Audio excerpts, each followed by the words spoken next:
Un jeune garçon noir démuni s'adresse à une millionnaire paralysée. « Je peux vous guérir si vous me donnez vos restes. » Elle ricane, mais tout bascule. « Tu penses vraiment que je vais croire aux sornettes d'un gosse des bas quartiers ?» La voix de Victoria Whitmore, tranchante comme une lame, résonne dans le manoir. Ses yeux bleus perçants scrutent le garçon de 12 ans posté à l'entrée de service. Daniel Thompson vient de faire la proposition la plus téméraire de sa jeune existence. Après 3 jours à observer cette femme acariâtre dans son fauteuil roulant, rejetant des plats entiers pendant que lui et sa grand-mère mouraient de faim de l'autre côté de la rue, il a enfin osé frapper à sa porte. « Madame, je suis sérieux », répond Daniel avec un sang-froid qui l'étonne lui-même.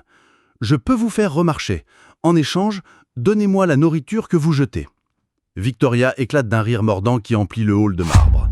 « Écoute petit, j'ai dépensé 15 millions pour les meilleurs spécialistes du monde ces 8 dernières années. Et toi, un gamin qui sait à peine lire, tu crois réussir là où les neurochirurgiens ont échoué ?» Ce que Victoria ignore, c'est que Daniel Thompson n'est pas un enfant ordinaire. Tandis qu'elle le toise avec dédain, il analyse chaque détail de cette femme prisonnière de son propre ressentiment.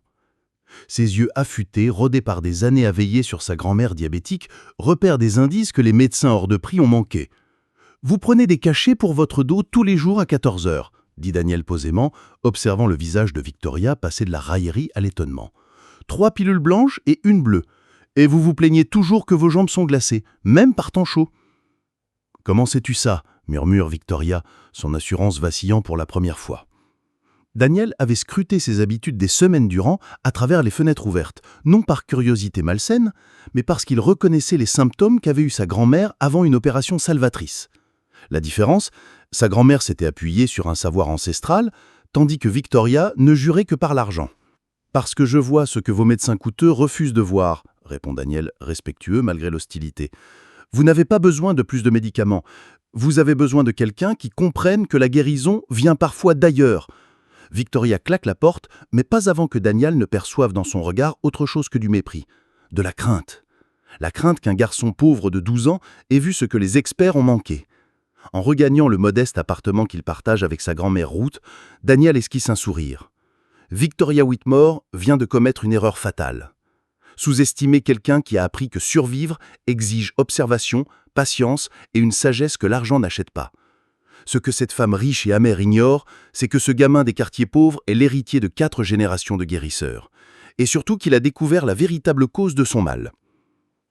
Si vous voulez savoir comment un garçon de 12 ans a décelé ce que des médecins millionnaires ont ignoré, abonnez-vous à la chaîne, car cette histoire de préjugés et de rédemption va bouleverser vos certitudes sur ceux qui détiennent le pouvoir de changer des vies. 3 jours après que Victoria lui ait claqué la porte au nez, l'inquiétude la ronge. Comment ce gosse connaissait-il ses médicaments, leurs horaires exacts, les symptômes qu'elle cachait même à son neurologue privé, le docteur Hartwell? Le lendemain, Victoria décide d'en savoir plus sur cet effronté. Un coup de fil à son assistante suffit. Daniel Thompson, 12 ans. Vit avec sa grand-mère, Ruth Thompson, à Riverside Gardens. Père inconnu, mère morte dans un accident de voiture à ses 5 ans, boursier dans une école privée, excellente note, casier vierge. Typique, marmonne Victoria en parcourant le rapport. Encore un gamin pauvre cherchant à profiter de la générosité des autres. Pourtant, un détail la trouble. Ruth Thompson, 73 ans, ancienne employée d'hôpital, retraitée pour invalidité après un diabète sévère. Mais les dossiers médicaux révèlent une guérison inexpliquée ces 2 dernières années, qualifiée d'amélioration inattendue par les médecins. Victoria balaie cela comme une erreur administrative. Après tout, que pourrait savoir une vieille femme noire d'un hôpital public ? Pendant ce temps, de l'autre côté de la rue, Daniel prépare sa prochaine approche. La réaction de Victoria a confirmé ses soupçons. Elle n'est pas vraiment paralysée, du moins pas comme tous le croient. « Grand-mère, dit-il en s'asseyant près de Ruth sur leur petite véranda, parle-moi encore de la pseudo-paralysie. » Ruth, saignante pendant 40 ans, tire son vrai savoir d'une lignée plus ancienne. Son arrière-arrière-grand-mère, sage-femme et guérisseuse dans le Mississippi, a transmis un savoir de mère en fille. Quand les médecins prédisaient à Ruth une mort imminente à cause de son diabète, c'est cette sagesse qui l'a sauvée. « Tu es un garçon brillant, » sourit Ruth, ses yeux pétillants de prière. « Tu as vu ce que j'étais appris, n'est-ce pas ? Ses jambes très lisses quand on pense qu'on ne la regarde pas. Ses muscles réagissent aux émotions qu'elle éprouve. » Daniel hoche la tête.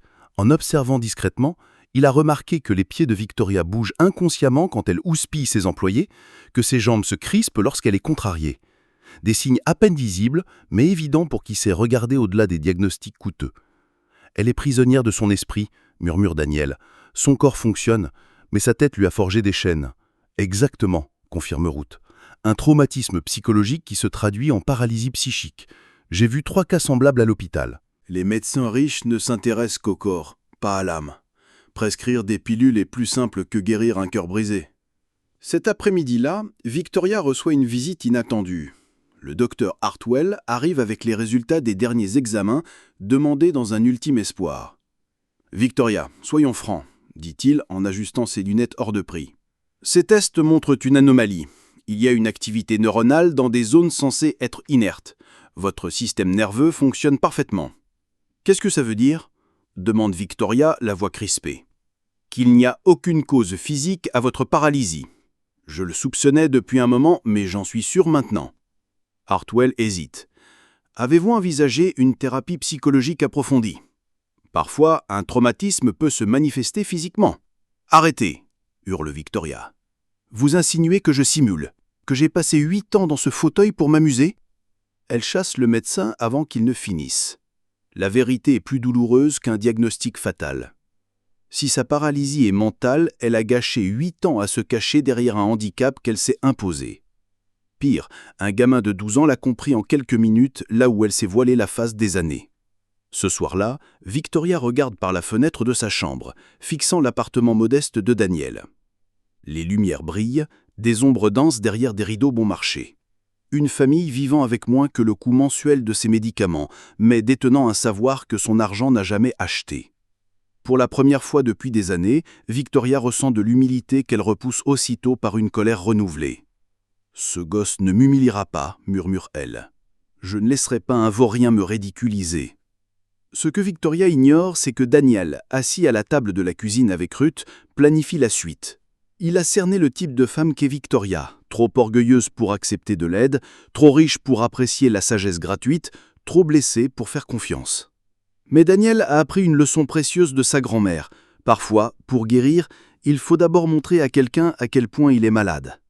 Tandis que Victoria prépare sa vengeance contre un garçon qui a percé son secret, Daniel sourit calmement, sachant que le vrai pouvoir appartient à ceux qui comprennent que la guérison vient d'où on ne l'attend pas, surtout de ceux que le monde méprise.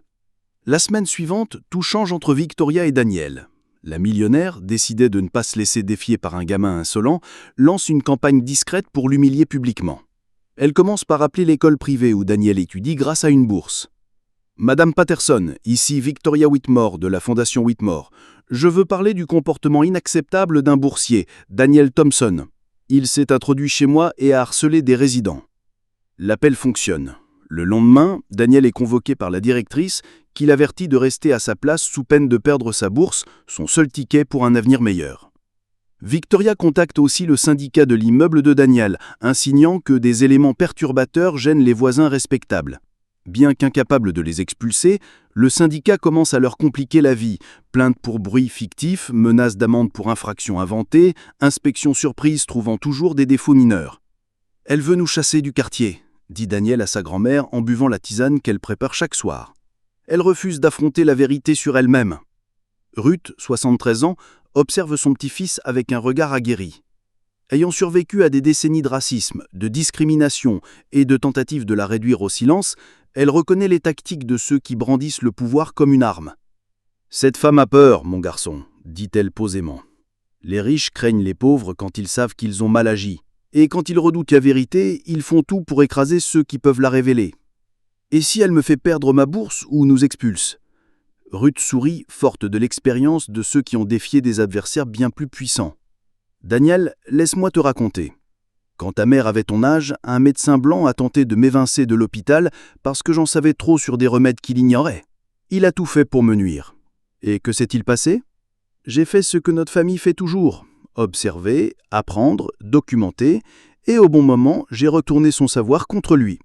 Daniel hoche la tête, sentant que Ruth va lui transmettre une leçon cruciale. Ce médecin avait un patient important, un riche homme d'affaires souffrant d'une maladie que j'avais guérie chez des dizaines de pauvres. Quand son traitement coûteux a échoué, qui est venu me chercher ? Moi. Et quand j'ai sauvé cet homme avec des méthodes que ce médecin méprisait, tout le monde a vu qui était vraiment compétent. Il a perdu son poste, sa réputation, tout. Pas par vengeance, mais parce que la vérité finit toujours par éclater. Daniel comprend.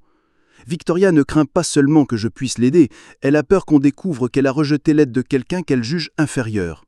« Maintenant, tu raisonnes comme un vrai guérisseur », sourit Ruth. « Nous ne soignons pas que les corps, parfois nous devons guérir l'âme malade d'une société entière. » Ce soir-là, Daniel se renseigne sur Victoria Whitmore via les ordinateurs de la bibliothèque scolaire. Il découvre des détails qui bouleversent sa vision de la situation. Victoria n'est pas née riche. Fille d'immigrants européens pauvres, elle a épousé Harrison Whitmore, héritier d'une fortune bâtie sur l'esclavage au XIXe siècle. L'accident qui l'a paralysée est arrivé le lendemain du jour où elle a appris que son mari voulait divorcer pour une femme plus jeune. Plus troublant, Harrison est mort 2 ans plus tard dans des circonstances suspectes, laissant toute sa fortune à Victoria. Le testament avait été modifié 1 semaine avant sa mort, alors qu'il était sous sédatif après une crise cardiaque. Daniel découvre aussi pourquoi Victoria le déteste particulièrement.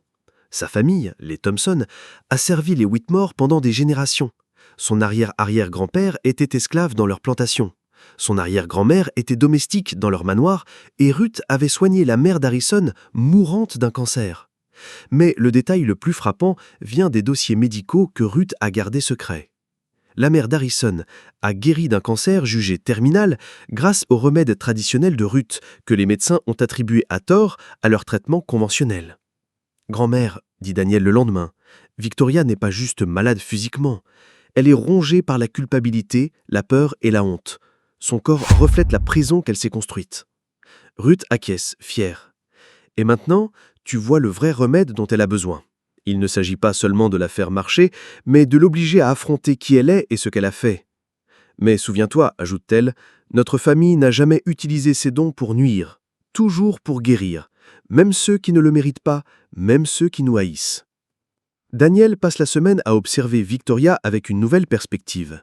Chaque acte cruel, chaque tentative de l'humilier confirme son diagnostic. Elle n'est pas paralysée par des lésions physiques, mais par une culpabilité si profonde qu'elle s'est nuée en paralysie. Son plan, audacieux et risqué, ne vise pas seulement à prouver qu'il peut la guérir, mais à la forcer à confronter des décennies de privilèges bâtis sur la souffrance d'autrui, ses mensonges sur son identité et les crimes qu'elle a enfouis sous son argent. Victoria pense affronter un gosse pauvre réclamant des miettes. Elle ignore qu'elle va se heurter à 4 générations de sagesse, une lignée de guérisseurs ayant surmonté des siècles d'oppression et un garçon qui détient non seulement le savoir pour la guérir, mais aussi les preuves pour la détruire. La confrontation finale survient un dimanche matin, à l'improviste. Daniel sonne à la porte principale et non à celle des domestiques. Quand Victoria ouvre, elle trouve Daniel, Ruth et une 3e personne qui la glace, le docteur Patricia Williams, la neurologue qui a soigné la mère d'Harrison. « Bonjour, Victoria, » dit Daniel calmement. « Je viens tenir ma promesse. Aujourd'hui, vous marcherez. » Victoria tente de fermer la porte, mais son arrogance la trahit. « Quelle mascarade! J'appelle la sécurité !»« Allez-y, » sourit Daniel. « Ils voudront voir ça, surtout quand ils sauront qui vous êtes vraiment. » Ruth s'avance avec un vieux porte-documents en cuir à la main. Victoria Kowalski, née le 17 juillet 1975, fille d'immigrants polonais. Mariée à Harrison en 2005, 3 mois après avoir appris qu'il vous trompait. Le visage de Victoria blêmit. Personne n'a utilisé son vrai nom depuis des décennies. L'accident qui vous a paralysé est arrivé juste après que vous avez découvert son projet de divorce. Pratique, non? Le docteur Williams ouvre un dossier. J'ai soigné la mère d'Harrison, en phase terminale d'un cancer. Ruth l'a réellement guérie, mais la famille ne l'a jamais su. J'ai gardé tous les dossiers, y compris vos examens neurologiques post-accident. Il montrait une activité neuronale normale, mais vous m'avez payé 5 millions pour taire la vérité, n'est-ce pas? Victoria vacille, s'appuyant contre la porte. Vous ne pouvez rien prouver. Daniel sort un enregistreur. Aussi, votre système de surveillance, installé pour espionner vos employés, a aussi capté vos appels. La voix de Victoria retentit. Dr Williams, vous devez maintenir le diagnostic. Si Harrison apprend que je peux marcher, je perds tout au divorce. Confirmez la paralysie et je double vos honoraires. Vous avez enregistré mes appels, hurle Victoria, son masque de victime s'effondrant. Non seulement, dit Ruth posément. Daniel a documenté comment vous marchez quand vous pensez être seul. 43 vidéos sur 6 mois. Vous, debout, marchant dans le jardin, courant sur votre tapis roulant dans le sous-sol. Daniel connecte son téléphone à un haut-parleur. Les vidéos défilent. Victoria se levant pour attraper un objet, marchant normalement, dansant seule. « Arrêtez !» crie-t-elle, trahie par sa propre voix dans les enregistrements. « Il y a plus !» dit Daniel. « Les dossiers médicaux d'Harrison. Vous avez modifié son testament sous sédatif après sa crise cardiaque. Le docteur Williams, qui a validé votre fausse paralysie, a aussi falsifié son certificat de décès. » Williams baisse la tête. Elle m'a fait chanter, elle menaçait de révéler que j'avais couvert sa paralysie si je ne déclarais pas la mort d'Harrison naturelle. Il a été empoisonné, dit Ruth avec autorité. Digitaline, extraite de la digitale. Ça mime une crise cardiaque, indétectable après quelques jours. Victoria s'effondre dans son fauteuil, son monde de mensonges s'écroulant. Vous ne comprenez pas, il allait me laisser sans rien. J'ai tout donné à cet homme. Et maintenant, l'heure de la vraie guérison a sonné. Levez-vous, Victoria, nous savons que vous pouvez. Je ne peux pas. Levez-vous, crie Daniel avec une autorité qui la fait bondir de son fauteuil par réflexe. Pendant un instant, tous la fixent debout, tremblant de rage et de peur. Félicitations, vous êtes guéri. Ruth s'avance avec de nouveaux documents. Voici les rapports pour la police, le FBI et le fisc. Fraude à l'évasion, falsification médicale, évasion fiscale, meurtre prémédité. Tout est aussi envoyé au Washington Post, à CNN et sur les réseaux sociaux. L'histoire de la millionnaire qui a simulé sa paralysie et tué son mari fera les gros titres demain. Victoria, acculée, n'a nulle part où fuir. Des décennies de privilèges bâtis sur des mensonges s'effondrent en minutes. L'ironie, demande Daniel en aidant Ruth à ranger les documents, vous aurez vraiment paralysé, en prison, sans vos millions, sans vos médecins corrompus. Des sirènes approchent. Un voisin a dû alerter la police. La vraie paralysie, dit Ruth, a toujours été dans ton âme. Tu t'es paralysé moralement il y a longtemps, oubliant comment vivre avec dignité. Alors que les policiers gravissent les marches, Victoria fixe Daniel, mêlant haine et respect involontaire. Comment un gamin de 12 ans a-t-il détruit ma vie ? Daniel sourit, serein. Simple, vous m'avez sous-estimé. Moi, qui ai appris que survivre demande de l'intelligence, pas des privilèges. Et vous avez oublié que les remèdes les plus puissants viennent d'où on ne les attend pas. Dans le hall de marbre, jadis temple de l'arrogance masquée en victimisation, une nouvelle réalité s'impose, comme une symphonie trouvant son harmonie après des années de dissonance. La justice ne connaît ni couleur, ni classe, ni limite imposée par ceux qui confondent richesse et impunité. 6 mois plus tard, la transformation est spectaculaire. Le manoir de Victoria abrite désormais le centre communautaire Ruth Thompson, financé par ses biens saisis par le FBI. À 14 ans, Daniel est le plus jeune étudiant de Harvard, boursier en médecine. Mais Ruth est surtout fière qu'il ait refusé des millions pour des interviews, préférant approfondir le savoir des guérisseurs. Victoria, qui jetait des plats coûteux pendant que des enfants crevaient de faim, partage une cellule de 2 mètres carrés en prison fédérale. Condamnée à 25 ans pour meurtre, elle a tout le temps de méditer sur une vie bâtie sur des mensonges. Son procès, phénomène mondial, a fait d'elle le symbole de l'arrogance destructrice. Mais c'est le contraste entre la sagesse d'un garçon de 12 ans et l'ignorance d'une femme ayant dépensé 15 millions pour des remèdes disponibles à sa porte qui a captivé le public. Le docteur Williams, victime du chantage de Victoria, travaille désormais bénévolement au centre. Daniel m'a appris que j'avais passé 40 ans à regarder des machines, pas des patients, confie-t-elle dans une interview. Le docteur Hartwell, qui validait de faux diagnostics, a perdu sa licence et est assistant en pharmacie. Ironie pour quelqu'un qui méprisait les savoirs non conventionnels tout en participant à une fraude. Riverside Gardens a changé. Les enfants, jadis luttant pour survivre, rêvent de devenir médecins ou avocats. Daniel a prouvé que l'intelligence peut triompher des systèmes oppressifs. En prison, Victoria souffre de réels problèmes aux jambes, son stress causant une atrophie musculaire. Elle dépend d'un fauteuil roulant bon marché, loin de son trône à 15 000 $. Daniel lui rend visite une fois. « Pourquoi es-tu là ?» demande-t-elle, sans son ancienne arrogance. « Pour m'assurer que vous avez compris. Je n'ai jamais voulu vous détruire. Je voulais que vous arrêtiez de nous détruire. Vous, l'adulte riche, auriez dû savoir distinguer le bien du mal. » Victoria saisit enfin sa propre petitesse. Un gamin de 12 ans a montré plus de sagesse qu'elle en une vie de privilège. L'histoire de Daniel devient un cas d'étude universitaire, forçant les institutions à reconnaître que le génie peut émerger de partout, surtout là où on ne l'attend pas. Des programmes naissent pour repérer les talents dans les communautés ignorées. Ruth dirige le centre, formant une nouvelle génération de guérisseurs, mêlant savoir ancestral et sciences modernes, prouvant que la vraie sagesse transcende race et classe. Victoria devient un exemple en criminologie de l'autodestruction par le privilège sans morale. Quand les détenus lui demandent comment une femme riche a fini là, elle répond « J'ai sous-estimé quelqu'un que je jugeais inférieur. La leçon n'est pas qu'un garçon a vaincu une femme cruelle. Elle montre comment la société ignore la sagesse quand elle vient de ceux qui ne correspondent pas aux stéréotypes de l'intelligence ou du mérite. Daniel a prouvé que le remède le plus puissant ne soigne pas seulement les corps, mais les beliefs toxiques qui nous empêchent de voir la valeur de chaque humain, peu importe sa couleur, son origine ou sa condition. Si cette histoire vous a ému, abonnez-vous pour découvrir d'autres récits prouvant que la vraie sagesse vient des lieux inattendus et que les plus grands maîtres sont ceux que le monde nous apprend à ignorer. Victoria a voulu écraser Daniel, mais s'est détruite elle-même. Daniel a appris que guérir, c'est aussi ouvrir les esprits fermés par les préjugés, pour reconnaître la grandeur là où elle existe vraiment.